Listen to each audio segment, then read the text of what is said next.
Well, people, I think I got the camera working again. Just a little brief follow-up. I've lost a bunch of videos, so I'm trying to catch a little something here to let you know where we're going.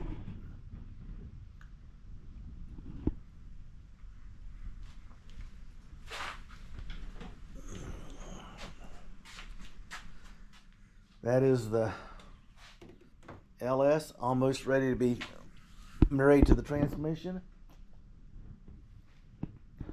The less on it when it goes in, the easier it's going to be to handle. What we did the other day,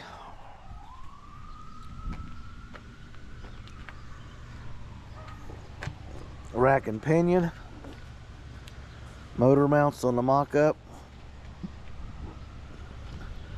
They fell right in place.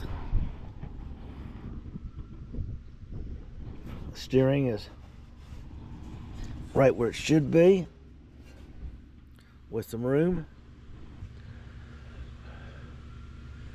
That was an interesting drop. It's a shame we lost it.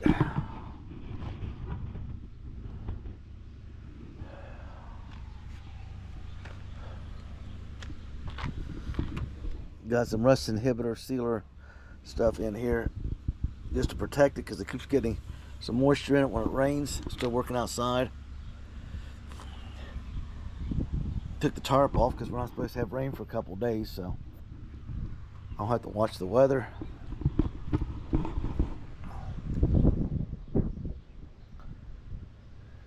Here shortly I'm going to cover up the back half of the car again because I can just peel the tarp off the front.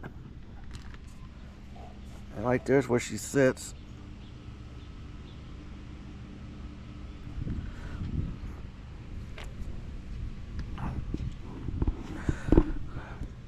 That ball joint's bad. I found out when we were working with it. It just spins around in the carrier. This one is going to get replaced just because, you know, I'll put 2 new bellows on it while I'm in there.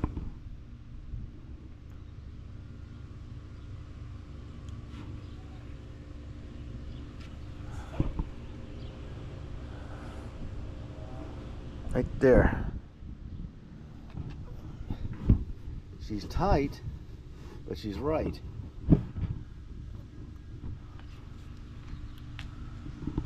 Pulley sits behind here. This comes up, loops over here. I mean, everything we did lined up. It paid off. Okay.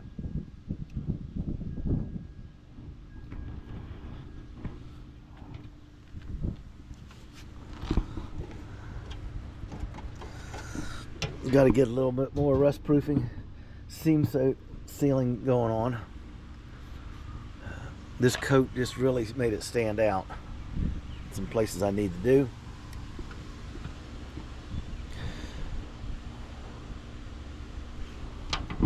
We had a great video going showing the setting and alignment of the rack and pinion. That was lost. And then we had a video of putting the motor mounts together and the bushings and the liners in, and bolting them up and setting this in place and bolting it in. Again, that video's gone. So there's a new camera on its way. Hopefully by this time next week I will not be fighting the camera. It's getting very old and irritating, to say the least.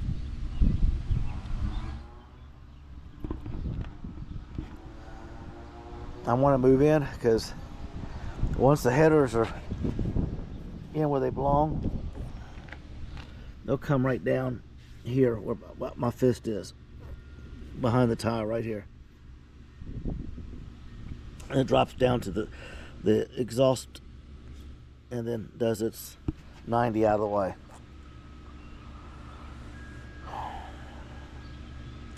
Plus it's over 1.5 inches away from the brake line, which is what's supposed to be the clearance on it. So overall we're doing pretty good. I'd like to get some 2-inch spacers on the front so I can do the offsets on the back. Boy, without that rubber piece in there, The door sits in a little bit. I mean, these doors are tight, nice. So that's basically where we are.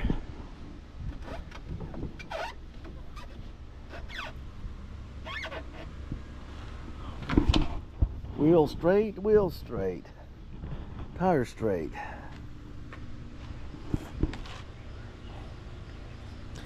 No rubbing, banging, rattling.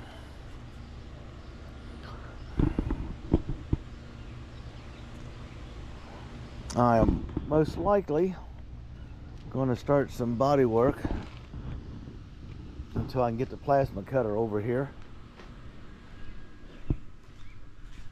to cut on the headers.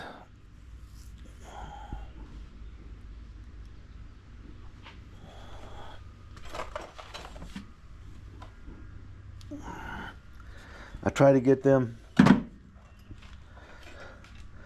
set up to get cut because we have to go get tubing to extend them.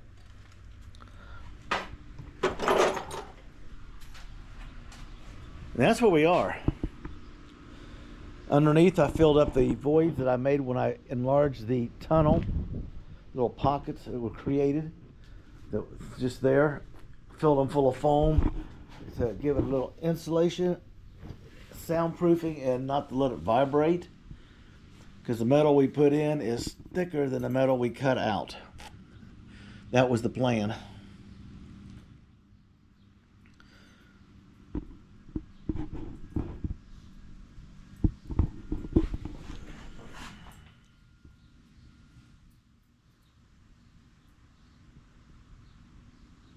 I am dying to drop this thing in there and get it over with.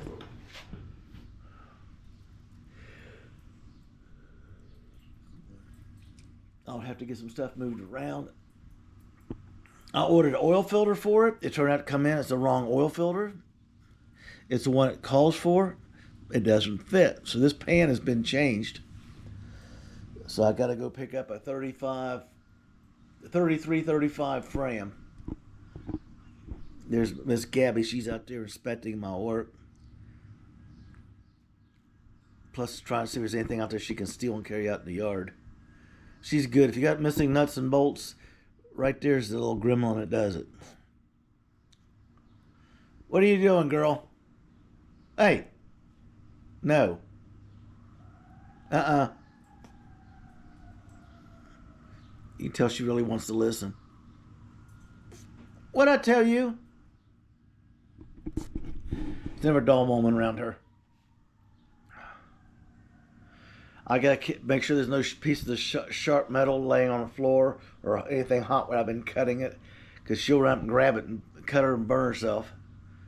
And then she'll run out in the yard with it. I found my fender shim. I couldn't get the fender to line up on the passenger side. Something was off. And I checked all my nuts and bolts, everything. Everything was accounted for and everything was in place. I dropped one of the shims that moves the fender forward. You got it. I heard it, looked out there. She's throwing it up in the air and trying to catch it before it hit the driveway. Lucky for me that she walked away from it so I could get it without chasing her all over the yard. Then I had to unbolt the whole fender to put the shim back in and then put the bolts back in it. And she's not much help at times. So that's what we're doing right now. That's the recap on the week. We are close to dropping it. I don't want to paint the engine compartment because I don't think we're done cutting in there yet. Okay.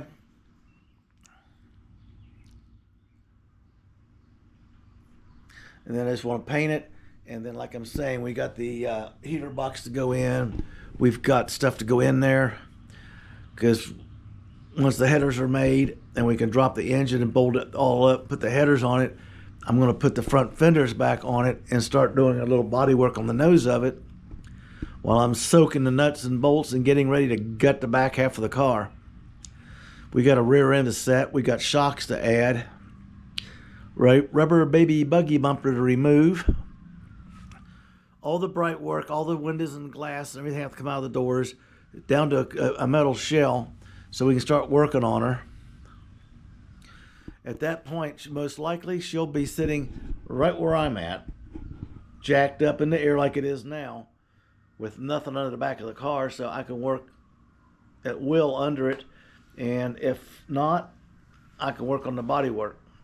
I'll have to take time off because of my shoulder. I'm pushing the limit on it after the surgery, and that's why I'm doing a slow day today. So people, we got the transmission ready. You saw that. We got the engine sitting there ready. I just showed you that. In 145 minutes, I could have it assembled and dropped in the car. We got to get the headers made. We got to cut some tubes. I'm going to fabricate what we need. And then I'm going to under the car in the rear and bring it in here. I will most likely tape it up and spray the inside of the car. At least get some seam sealer and then get some paint on it for now. Do the same thing in the trunk because I got to pull the gas tank, the rear end, the leaf springs, and anything related to the fuel tank out of the car. There's no rust back here. I just got to see what I'm working with. The fuel tank, people, is sitting to the passenger side. I want to take the fuel tank and move it dead center in the car.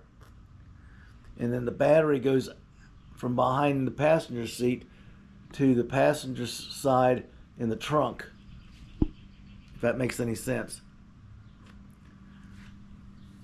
Because it'll make sense to you when I'm under the car and I start cutting it out. You see what I'm doing up in there. I think it's going to be an interesting fun to put the exhaust system under this car.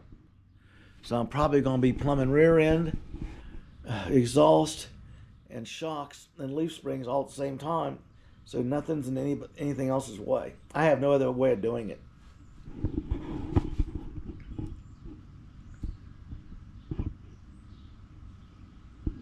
So we just prep the fuel tank and move it, undercoat everything, put the tank back up where we want it to be in the future, and then just start cleaning and reassembling everything. Laying right here, it'll be a lot easier with the hot sun coming up. I can turn on the fan and just enjoy it. If it rains, I can just keep working. We elected to do this because of the amount of work we had to do, the speed we had to do it, and the room we have to work with. But she's ready to go. Tranny's ready to go. Everything's ready to go, people. So hang in there. We're going to get her moving fast now. The rear end is going to be a version of an old SVO setup from Ford. I've only seen it on a Mustang on 1 year.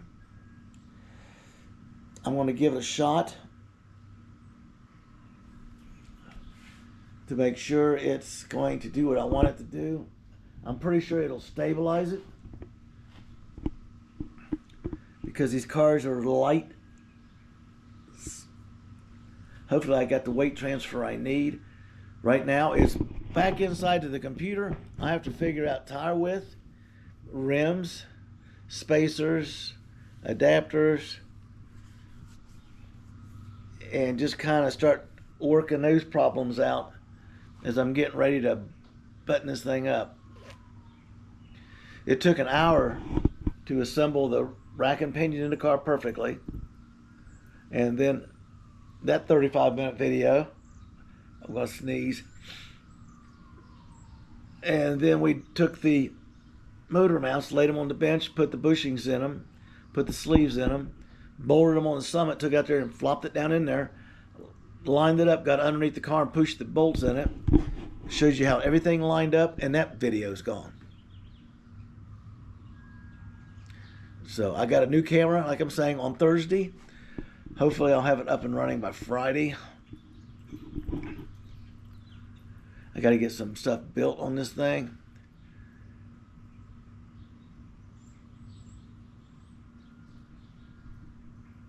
People, everything is there. When I get done with the outer ball joints, And the bellows, the whole front end's new. The pads just aren't installed yet. There's no reason to put the pads in yet. Try to get it a little farther along. And then I'll clean rotors and I'll check stuff and then I'll put the pads in. I'm not going to compress them. I got brake lines to do. I got fuel lines to do. And a bunch of adjustment, which sounds like a lot. It's really not. It's just having the time to do it. Because everything on this car, something else has to be done first. It's like, hello, it's a puzzle. People, that's all we got done today.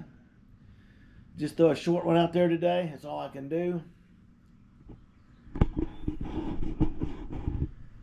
Like, subscribe, leave a comment. Hopefully you saw where we are now and you're up to speed, and enjoy your rest of your evening.